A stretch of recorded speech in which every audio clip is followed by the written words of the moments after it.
Hey guys, how's it going? Hellhound here, and welcome to another episode of my show. Today I figured I would review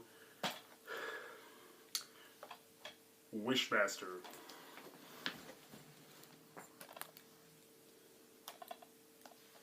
Yeah, it's not very much light in here, but yeah, Wishmaster. From, I believe it came out in 1997, directed by Robert Kurtzman. Yeah, gonna go ahead and talk about that movie a little bit today, and I'll talk about the sequels a little bit as well. See, Wishmaster 2 right there is a double feature. Comes with both films, one on each side. Now, the thing about Wishmaster is it was definitely made for horror fans. I mean, you'll find out right away as soon as you put it on. The opening narration is by Angus Scrimm, better known for playing the Tall Man in the Phantasm series. And then it's pretty much as soon as the movie starts, the action gets started right away. There's a really, really awesome scene at the beginning. It's filled with all kinds of crazy, outrageous special effects and gore. There's all kinds of highly inventive kills and just craziness. It's just madness. It takes place in like ancient times, and we're introduced to this creature called a jinn, basically like an evil genie, if you will, who grants wishes, and upon the granting of a third wish, from whoever his like master is, the chosen one, rather, whoever awakens him, once they make 3 wishes, it'll release the realm of the jinn, and their race will take over the world. Now, anybody can make a wish, only one per person. However, the one who, as I said,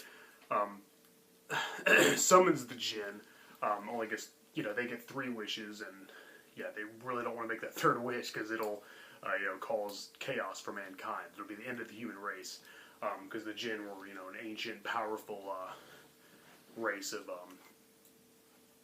pretty much mostly evil and malevolent creatures.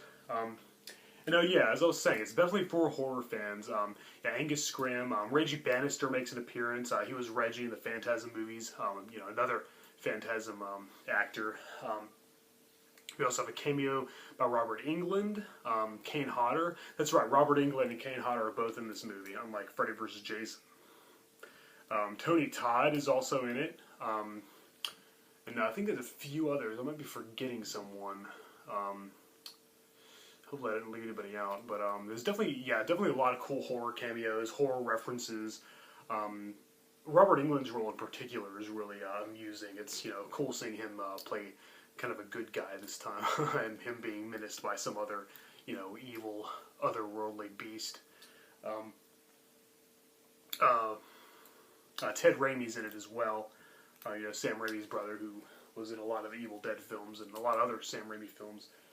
But yeah, it's definitely made for horror fans, and I like that they didn't really they didn't even bother going for mainstream audiences. They said, let's just make a movie straight up for the for people who love this kind of stuff. And the movie's not perfect by any means, but despite its flaws, what really makes this movie, besides all the horror references, is Andrew Divoff's performance as the Jinn. Oh my gosh, he's just awesome. He's hilarious, and he's just so much fun to watch. Oh my gosh, he's always got this huge grin on his face, and he just seems so sinister and just so suave and cool. He plays he plays both the Jinn in its true form and a human form, where he goes by Nathaniel Demarest. He's got to blend in order to, grant people's wishes. And I really love the "Be careful what you wish for" theme, because he turns everybody's wish around into something bad. Something bad happens to him. He twists their words around. They say something, they forget a word, or say something that has 2 meanings. He always finds a dark twist to put on it that's not usually beneficial towards them.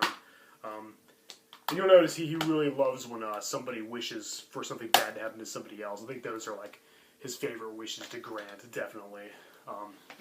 Yeah, just a great movie.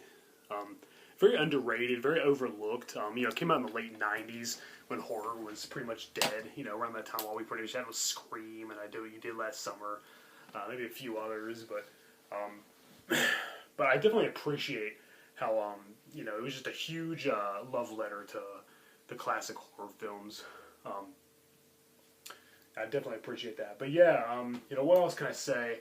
Now, aside from Andrew Devolf's performance, everybody else, aside from the cameos by, you know, Bannister and Buck Flower, who's always funny, you know, Tony Todd and Kane Hodder and all them, everybody else is kind of wooden, kind of boring.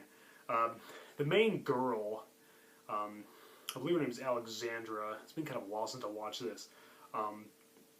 Tammy Lauren, I think is the actor who plays her. She's the one who accidentally awakens the Jinn from him being imprisoned in this tiny jewel, which it showed he was imprisoned in the very beginning of the film, the prelude. She's kind of, I mean, she's not a bad actress. She's just kind of boring, and I didn't really like how every time something bad happened to somebody, like every time somebody made a wish, and the Jinn would turn it on them.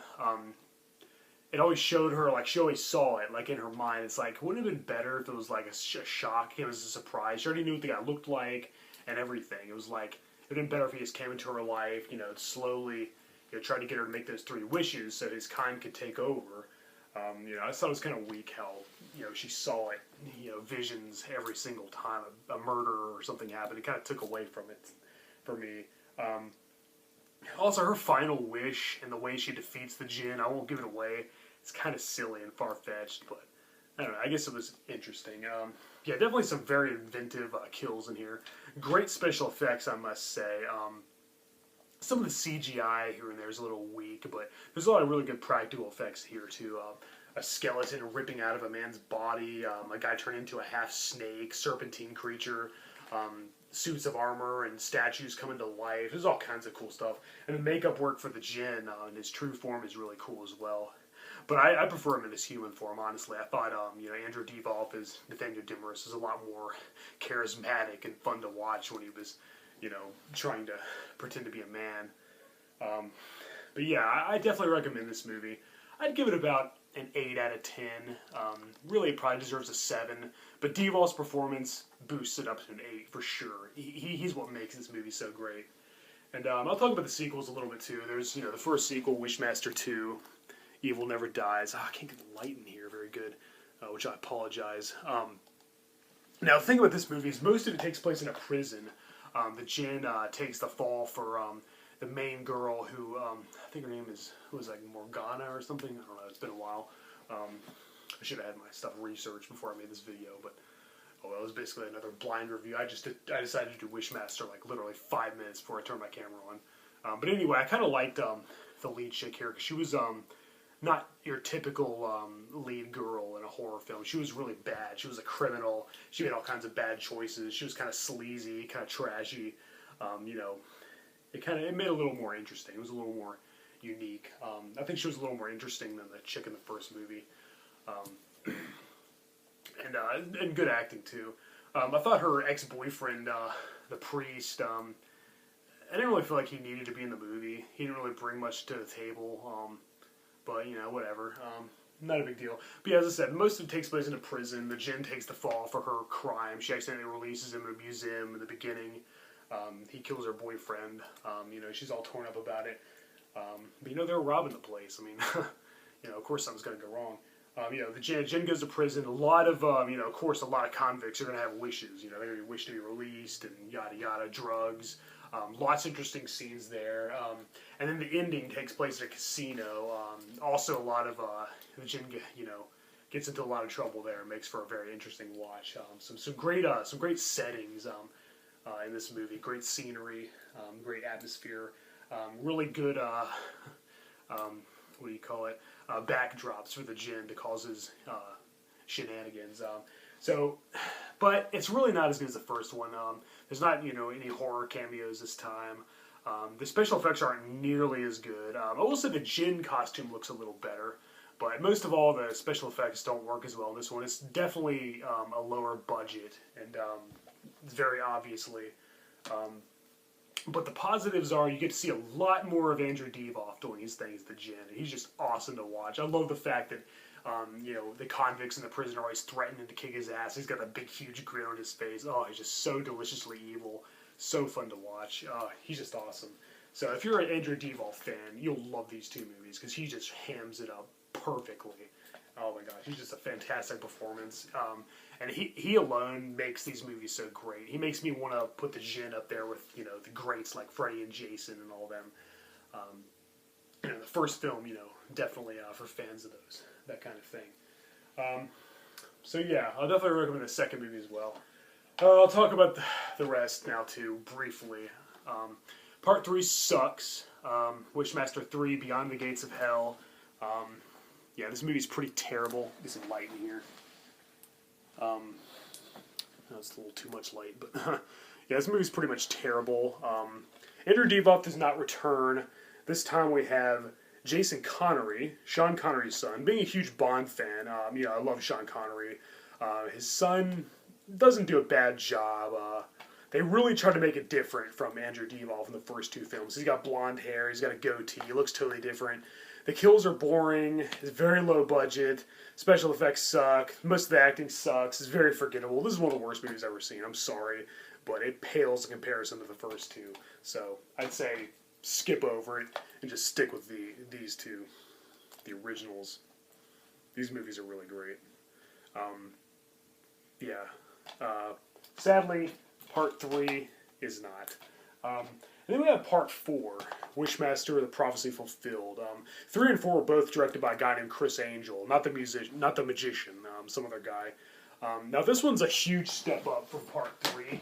It's a lot better. I really connected with the lead girl. I really found her story interesting. Her boyfriend's crippled in a wheelchair, and she actually seems like a real person. She's very fleshed out. You know, she does drugs, she has sex. You know, she wasn't, you know, like the first movie, just some typical good girl, has a good job, plays volleyball.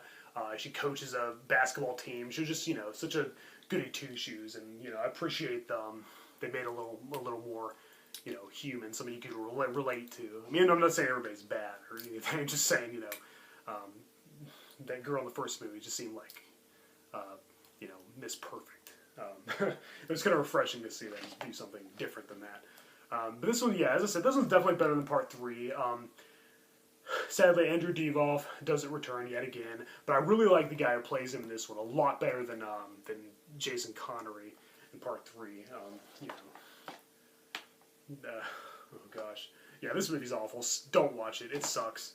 I don't know, and for some reason in Parts 3 and 4, there's always like an angel, a benevolent guy who comes from the heavens to fight the Jinn, to save the main girl. I'm not sure they included that. And it really goes, you know, when the prophecy's almost fulfilled in this one. She makes a third wish, but there's a twist. I won't take it away, but you'll see what I mean if you watch this movie, which I kind of recommend. It's pretty good. You know, the prophecy's almost fulfilled. Some angel has to come down. It's just totally throwaway. He lasts for like 5 minutes. It's just ridiculous. Unneeded. I can't remember the guy's name who plays the Jinn this time. I want to say it's Michael Trucco, but I could be wrong. As I said, I haven't watched these movies in a while. I probably should have watched them before I made this review, but as I said, I just decided to do Wishmaster very shortly before filming.